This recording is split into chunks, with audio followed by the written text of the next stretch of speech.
Hello बच्चों, let's read this question. The question says in the following question A statement of assertion is followed by a corresponding statement of reason.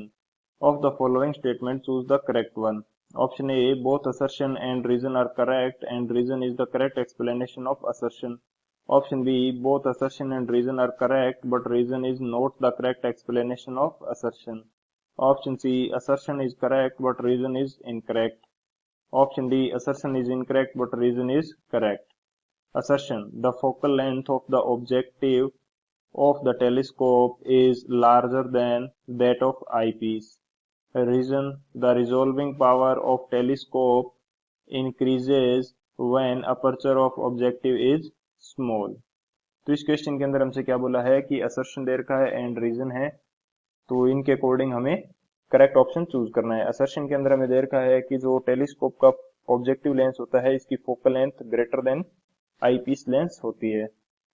इसका reason हमें क्या दिया है कि resolving power है जो टेलीस्कोप की वो ऑब्जेक्टिव के अपर्चर के स्मॉल होने पर इंक्रीज होगी. तो इसके लिए जो की कंसेप्ट है वो देख लेते हैं. की कंसेप्ट की यदि बात की जाए तो की कंसेप्ट इस क्वेश्चन के लिए हम क्या यूज करेंगे. फर्स्ट जो की कंसेप्ट है ये हमारे पास हो जाता है कि टेलीस्कोप के अंदर दो टाइप्स के लेंस होते हैं, एक तो ऑब्जेक्टिव लेंस एंड एक होता है आईपीस लेंस. एक हमारे पास क्या होगा, ऑब्जेक्टिव लेंस एंड सेकंड हमारे पास क्या होता है, आईपीस लेंस. तो जो हमारे पास फोकल लेंथ है ऑब्जेक्टिव लेंस की, यदि मैं इसको एफओ से शो करूं एंड आईपीस लेंस की फोकल लेंथ को एफई से शो करता हूं, तो फोकल लेंथ हमारे पास क्या होती है, एफओ की ग्रेटर देन एफई होती है.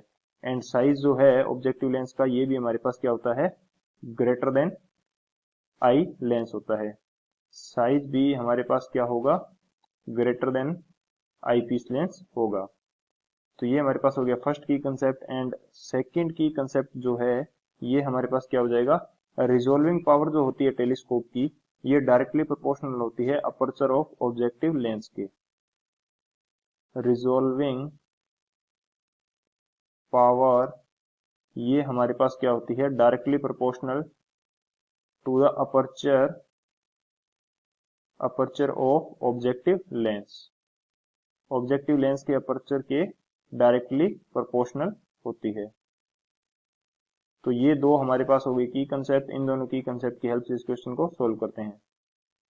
बात करें यदि सॉल्यूशन की, तो सॉल्यूशन के अंदर जो हमारा असर्शन है ये तो करेक्ट हो जाएगा.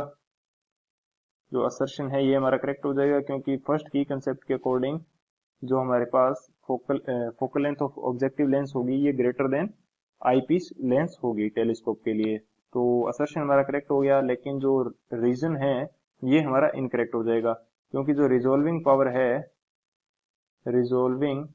पावर ये अपर्चर के डायरेक्टली प्रोपोर्शनल है. अपर्चर ऑफ ऑब्जेक्टिव लेंस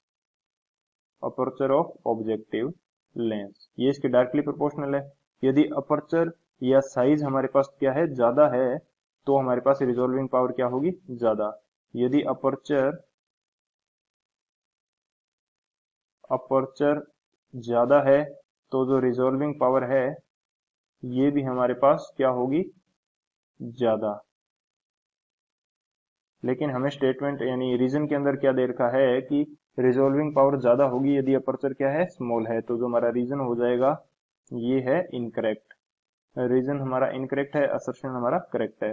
तो कौन सा ऑप्शन हमारे पास करेक्ट होने वाला है इस कंडीशन के लिए, ऑप्शन जो सी है ये हमारा करेक्ट हो जाएगा. Assertion is correct but reason is incorrect. So option C is the final answer. I hope you understood it well. Best of luck. Thank you.